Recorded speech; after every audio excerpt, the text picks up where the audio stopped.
My name is Ross Becker. The ground rules for this interview are that O.J. Simpson has agreed to answer any and all of my questions. Neither he nor his lawyers have seen or been told those questions in advance.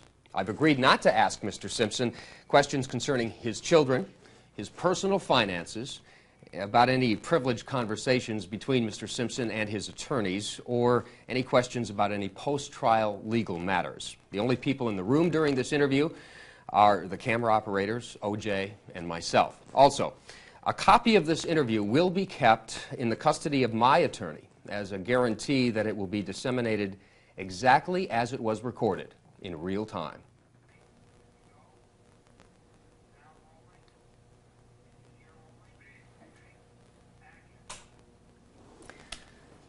O.J., before we start to unravel this bizarre odyssey that you have gone through, why are you doing this interview? Why did you agree to this interview under these circumstances? Well, I think obviously it's well known that I've been wanting to talk for quite a while.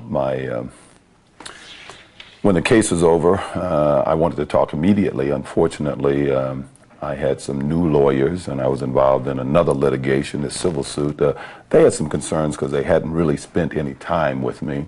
They had a lot of concerns that anything I might say may be used against me, and not knowing me and not understanding how I see things and how I speak, and really not, even though they followed the case, not being totally up on the case, they were a little reluctant for me to speak at that time. So was most of my lawyers. They felt that I was at a time where I was still coming down from an emotional, this emotional thing.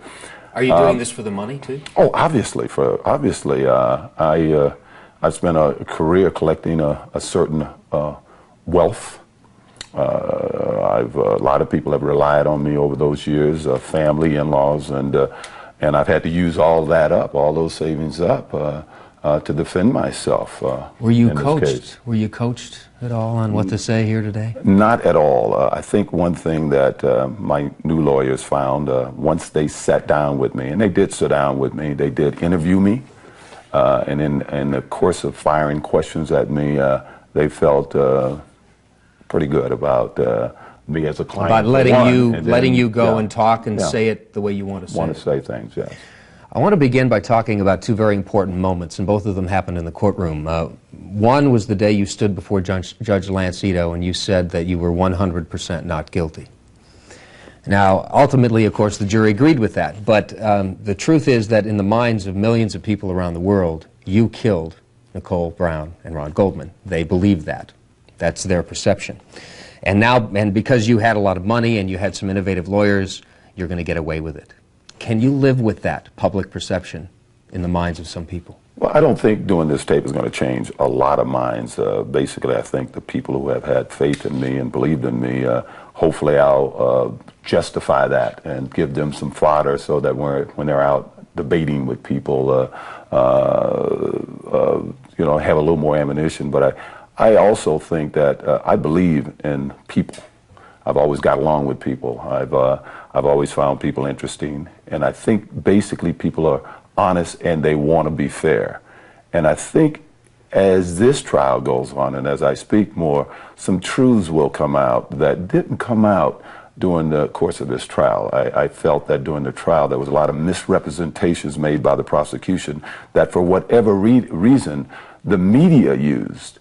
Maybe it was a better story. I realize now that it's the story, the ratings are more important than the truth, and that's something that has become abundantly clear to me through this ordeal, and especially since this ordeal has been over, and as we speak, hopefully that will become abundantly clear to a lot of our viewers. You were a very public man. Your whole career was out in the public, but the question is, you can never be that way again, can you?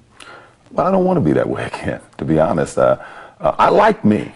I like my image. I felt a certain responsibility. I had heroes when I was a kid growing up, and I felt a certain responsibility, and I thought I did well with that responsibility. I wasn't perfect, like no hero, no American, no human is perfect, and I had my faults, but despite what I see some of my distractors say, I don't think I went out of my way to work on my image. I think everyone who knew me knew the OJ they saw on TV. The OJ that they work with is the OJ that the guy that they run around with and hang out with. Most of the people that I've ever worked with in my life have become friends, and they will say I'm the same guy. The other moment in the trial that we all remember, of course, is the reading of the verdict. Not guilty. What, that moment, when you heard those words, what went through your mind? I was really numb. I must admit, up until the day before, I thought it would be a hung jury. I thought one or two of the jurors would not vote for acquittal. And I was real concerned about that because Johnny Cochran had told me it'd be maybe 2 years before he could come back to the case. I knew what Sheck and Neufeld, these guys had other lives. So, you looked happy and you looked relieved. Well, I was relieved, but I was almost numb. I was fighting my emotions. The one thing I didn't want to do was lose, I don't say lose my cool, but I can say this. I looked at Van Adder, and if Van Adder would have looked at me, I would have lost my cool. Philip Van Adder. Yeah, Phil Van Adder. I would have lost my cool, and I was just trying to tell myself that I had gotten through this. I tried to do it with some kind of dignity, and I didn't want to lose it at that moment. Did you think about Nicole? At that moment, no. No, at that moment, I was thinking about I was going to hug Sidney and Justin. I was going to hug Arnell and Jason. I had gone, what, 16 months when I hadn't been able to touch anybody that I loved. I can touch lawyers, but nobody that I can love, and it was real tough. And I'm a toucher, I'm a hugger. Everyone who knows me knows I'm a very affectionate person. And my kids, my son and I, he's 25, we kiss. You know, my young son and I, we kiss. Sidney, Arnell, we're kissers and huggers. And I think more than anything, I was saying I was going to see my kids. I knew my older kids were strong. It was my younger kids I was most concerned about. And on my mind that day was I actually had planned to walk out of that courtroom, take a van or a car right down to Laguna and hug my kids. A tough question, but you knew, obviously, Nicole very well. She was your wife for a long time. What do you think she would have said about the verdict that day? Oh, Nicole would have stood by me. Nicole, there's so many people who are alleged friends. The interesting thing about it, Nicole knew a lot of the weaknesses of the people who are, I think, benefiting from what has happened here. And Nicole would have been, you know, like she always was with me when there was a problem, in our family, that the two of us, no matter what we were going through in our lives, we always stood real strong with one another. When we were apart, something that the press don't seem to want to talk about or write about, they want to give a total opposite skew on it. Even when we were apart, when we were divorced, when we had other lives, whenever there was something major, something emotional, Nicole on a few occasions had some very serious, for her, emotional issues come up with her then boyfriends. She didn't call her mother. She called OJ. And maybe Cora Fishman, her best friend. Faye wasn't in her life at that point in time, but I was a person she came to with problems that you would be really surprised that this so-called jealous, possessive individual, that this woman would come to me with problems that she had with her lovers. We could talk for days and go back all over the events of the trial, the specific evidence. But let me ask you about some key questions, because it became a soap opera for people, and they followed every day of this trial. And there were nagging questions in people's minds when the verdict was announced not guilty, because things they couldn't understand, and things that they may not have had a clear picture in their mind as to why this happened. The amazing number of improbable coincidences concerning this crime that tie to you. Do you agree that there's an amazing number of improbable coincidences? Not at all. Not at all? Your blood at the crime scene? I don't believe that was a coincidence. How do you explain it? Well, first of all, if it was my blood, which I don't believe, but if in fact it was my blood, it wasn't deposited there that night. I was not there that night. I had spent a lot of time at Nicole's house, probably more at her house than my house in the previous year. I had been there quite a bit. That's where we kept our dogs. I had been there the week previous to these murders because the dogs were fighting, and I had to go over and get one of the dogs and bring him home. But when I look at the evidence of blood, this so-called blood trail, I ask a lot of questions. First of all, I want to know why would someone like Mazzola, who collected these blood drops, who claimed in previous testimony under oath that she put her initials on each one of these bindles, but when they got the cell mark and they got the DOJ, there was no initials there. Of course, the prosecution, as they did with every witness in this case who dealt with the blood, who was on the scene that day, got her to question her own testimony. In her case, it was maybe she didn't initial those bindles. When she initialed the bindles on everything else in this case, and every other case she's done it. She testified she did in this case, and for some reason, those initials disappeared. That, Ross, and I may go on sometimes because I got so much in me that I want to say, and I may get a little long at times. That in court one day came out. The prosecution, I guess, in cross-examinations were somewhat prepared for it, and they got her to say that maybe, after she claimed she had, under oath, maybe she didn't. That night, I remember Bob Shapiro saying to me, well, that'll be the big story tonight. You know, I'm watching the news that night. When I got back to my cell, there wasn't one word mentioned about it. I think the big news was some inconsequential ruling Ito had, and to me, it's things like that. That was, to me, the best example. This should have been a pivotal point. You've talked to the jury. Was it a pivotal point? A few of the, I haven't talked to the jury, but a few of them have mentioned that they found that to be strange. So they were paying attention, but that night none of the pundits spoke about that. Right. And once again, you talk about the public out there. The public got the spin that they got at night, at that, you know, once they got home at night. But the coincidences still remain. Again, you know, whether it's yours or not, the contention, your blood at the crime scene, your blood, coincidence, here at Rockingham, found the same night of that the crime happened, and in the Bronco. Well, if in fact that was my blood here at the home, if in fact it was, I don't find that to be such a coincidence. Was it? I don't think so, but I don't find that to be a coincidence. How did it get here? Whose blood was it here at Rockingham? If in fact it was mine, I live here at Rockingham. You know, I think you're going to be surprised at how little blood is involved in this bloody home that I hear. It's no, there were drops of blood. Drops of blood on the driveway. If in fact it happened, if in fact I deposited it, it would have not been, certainly not after leaving Nicole's house, because I hadn't been in Nicole's house, and maybe when I was running around, I really had absolutely no answer for that. I personally, I am very skeptical about whose blood that was. What about the victim's blood in your Bronco? Once again, we go back to the same thing. I hear about blood being in my Bronco. I'm told that there should have been a lot more blood in the Bronco if this was a victim's blood. It amazes me that experienced criminalists could look in this car, in this Bronco, looking for blood. This is the trial of the century, the case of all time. I mean, you heard the detectives talk about that from day one, and for 2 months they can't find blood. People got in that car looking for blood on this dashboard and on the divider, I guess. I can't recall what they call that. Console. And they don't find blood. And months later they find it, they put it all together, and they say it's the victim's blood. I find it curious that there was a 4 allele drop of blood on the steering wheel that didn't come to Nicole, didn't come to Ron Goldman, didn't come to O.J. Simpson.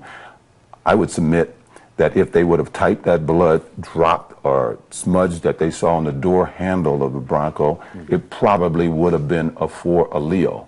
But they didn't.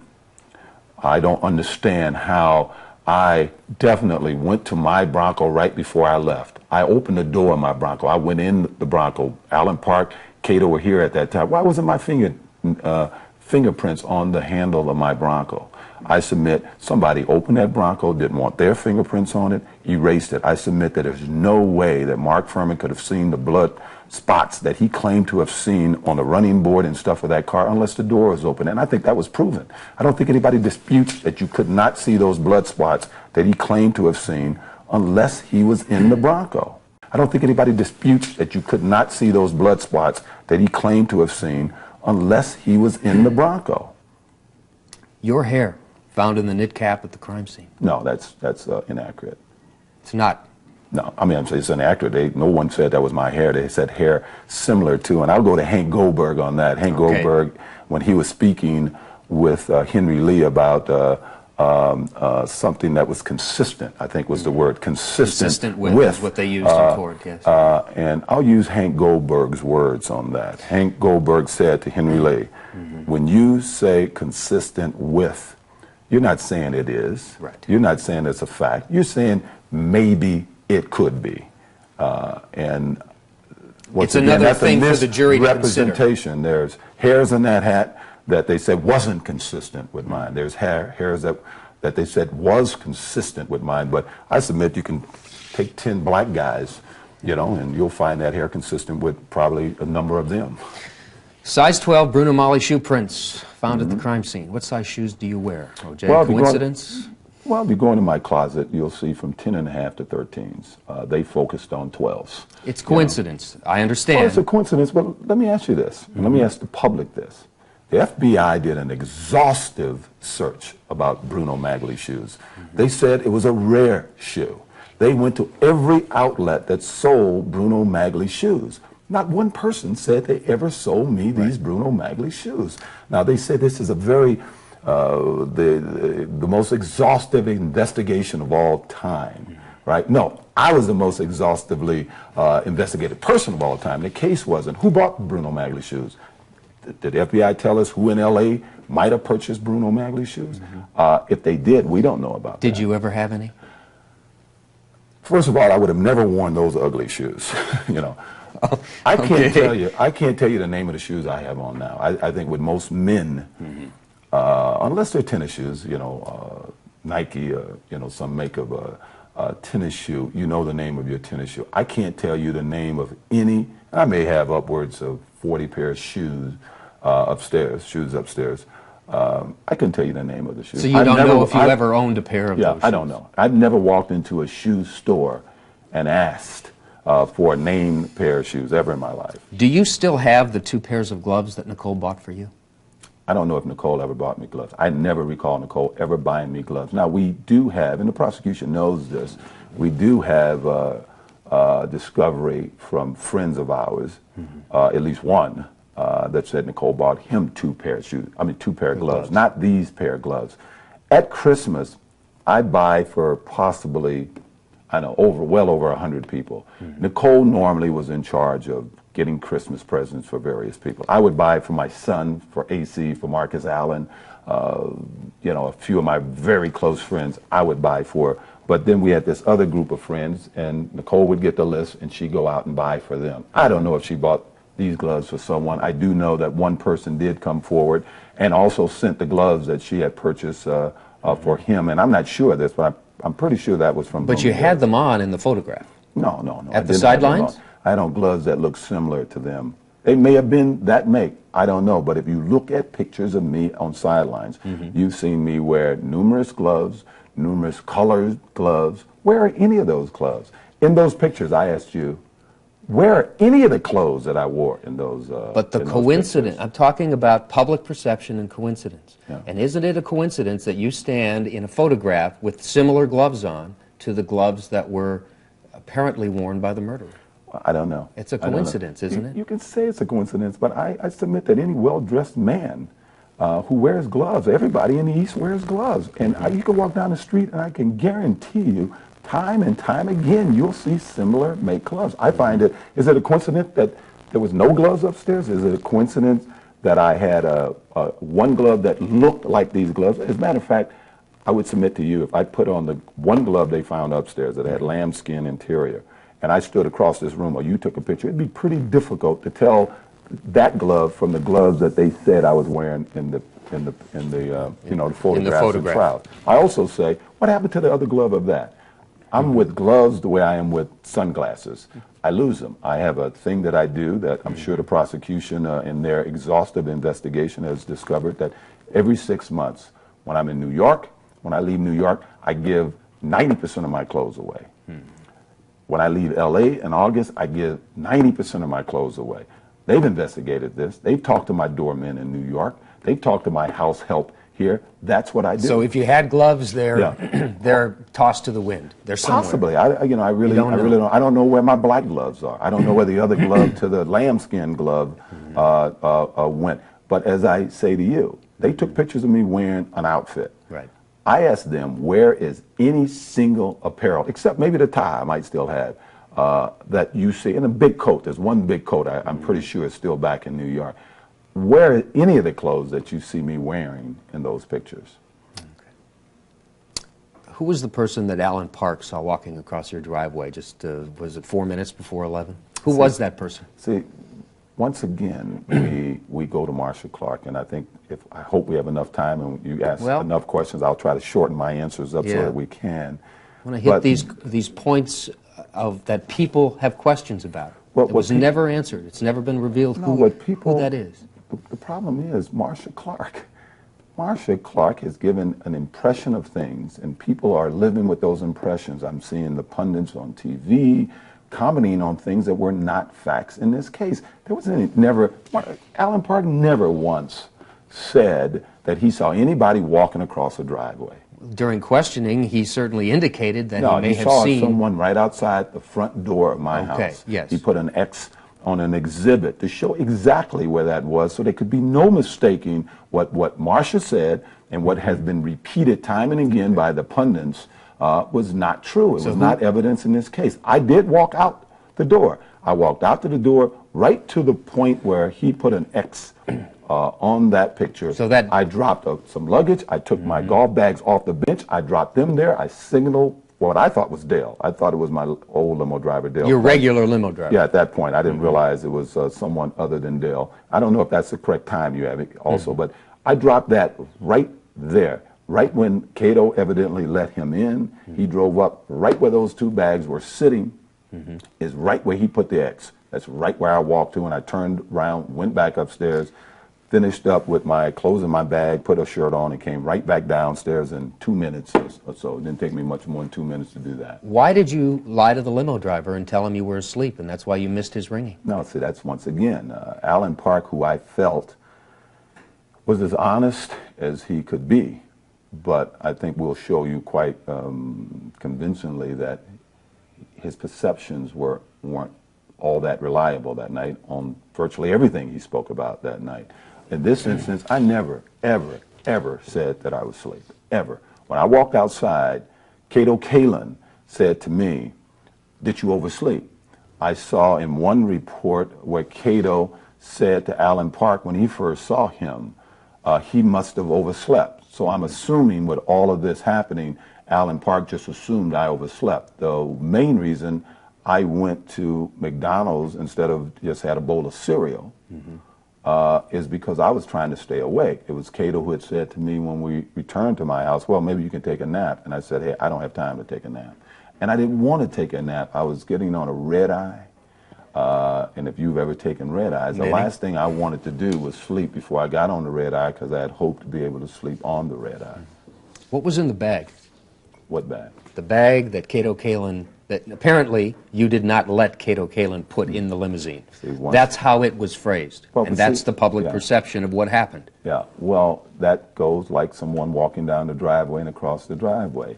It was very simple. We were packing. Cato said there's a bag over there, and I said, yeah, I'll get it since I was going out to my Bronco anyway. I walked by the bag, didn't pick it up when I walked by, went out to my Bronco, really got the guts to my mobile phone and walked back in and picked the bag up. Actually picked up two bags. One that Cato never mentioned was a white bag that was also sitting there with balls in it.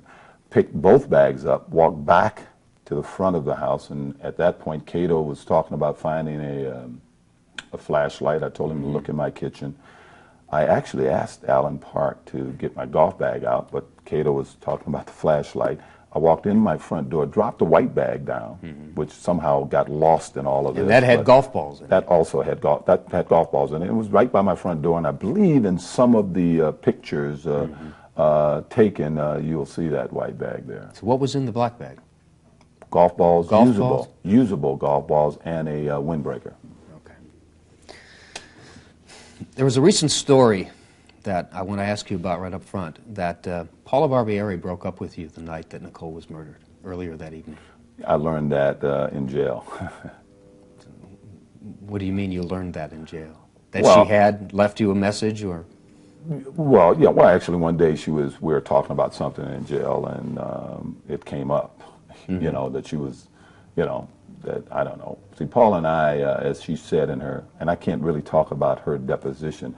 The prosecution know full well that she left that message on a mobile cellular phone, and they also know full well that I never retrieved any messages that day. So if she did, yeah, I just never retrieved it. And if I had retrieved it, it was not a big deal because just a week, actually 10 days previous to that, we had gone to Palm Springs, and she said this in her deposition. I shouldn't be talking about it, but basically she was upset that I went and played golf, and she left Palm Springs and split up with me. But when I came home, I saw her, and we went on with our lives, and that probably what would have happened that day. the jury said not guilty, but there's one thing that most everyone is sure of now, or many people are, and that is the O.J. Simpson that we saw for years on the football field, and we saw on TV commercials and in the movies. That's not the real O.J. You can't be real proud of your relationship with Nicole. Yes, I am totally proud. There may be an incident or two in our relationship, and any person out there that can't look at one or two instances that they may not be so fond of in a 17-year relationship, they're not being honest with us. There's an instance or two in our relationship that I certainly wish had not have happened. But let me tell you about this house. This house was always loaded with people. We couldn't take a trip without all our friends wanting to go with us because we had a loving home, a loving relationship. It was always fun to be around us. That was our relationship. That was our relationship for the full time. Even the year, after being apart a year and a half, when we came back together for a year, everybody, if we took a trip, we couldn't take a trip alone. Everybody wanted to go with us because we were fun people to be with.